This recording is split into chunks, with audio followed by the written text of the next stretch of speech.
Hello everyone, I'm Nick Lombardi, and this is my discussion forum 2 video.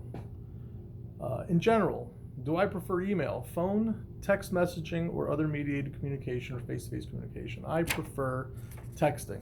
I prefer texting because it's quick, it's to the point. I can address it at my convenience and it's not filled with unnecessary banter. Hey, how you doing? How are things? Just, XYZ, and I'll answer you when I get to it, and I can multitask while doing it.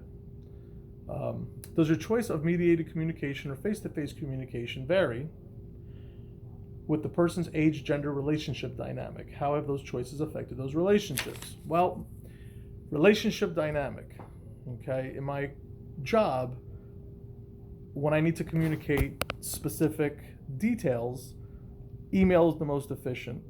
I can put multiple people on it. I can do other things at the same time. It doesn't require any kind of emotion. I don't need to use inflection. It's detail. Now, if I need to use emotion, I need to persuade somebody to do something, or I need to read somebody, I'll go over the phone or a face-to-face, which would give me the ability to use body language to send messages or to read body language to see if the person is picking up what I'm putting out. And how have those choices affected those relationships? Efficiency.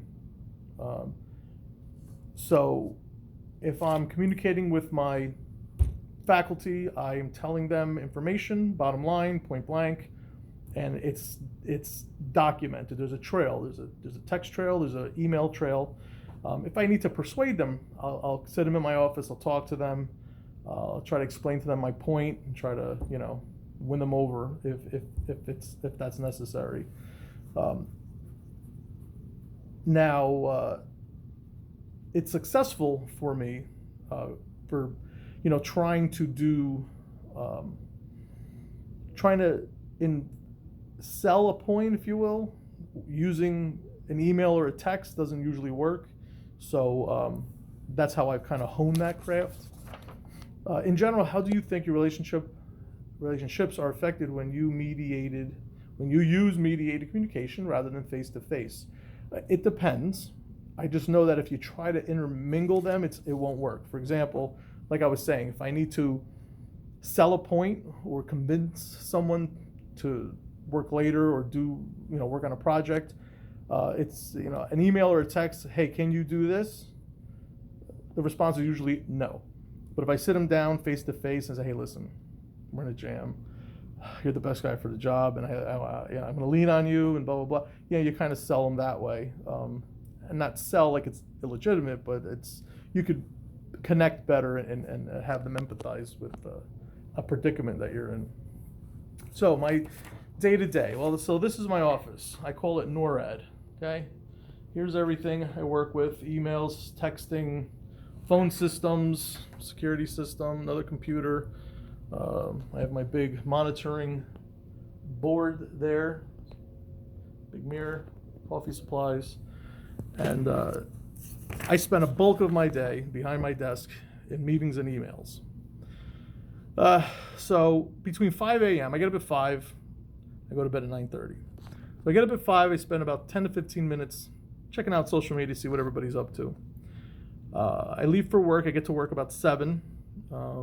Between 7 and 9, I'm checking emails, texting back and forth. It's usually with family, seeing how the morning is going. And then as employees stroll in, face-to-face time. Dealing with clients, face-to-face time. So it's about 2 hours there. Between 9 and 12, more email, bouncing back and forth, multitasking with face-to-face, conferencing, checking email and things. And a lot of, at that point, at that peak, it's a lot of face-to-face time of foot traffic coming in. Between 12 and 4, face-to-face, about 3 hours of that between shifts, people coming in need to speak with me or what have you. Double checking email before the end of the day, working on that. As you see, it's 7:30 p.m. and I'm still at work. So from 4 to 7, normally I get home at 7. From 4 to 7, I'm texting on my ride home a little bit, see how everybody's doing, what's for dinner, do I need to pick something up? And then with the family, I'm there for about 2 hours before the kids go to bed, face-to-face time. And then before bed, 15 minutes of social media. There's the aforementioned family up there. How's everybody doing? All right. So that's my day, that's my life, that's my take on discussion forum 2. Thank you.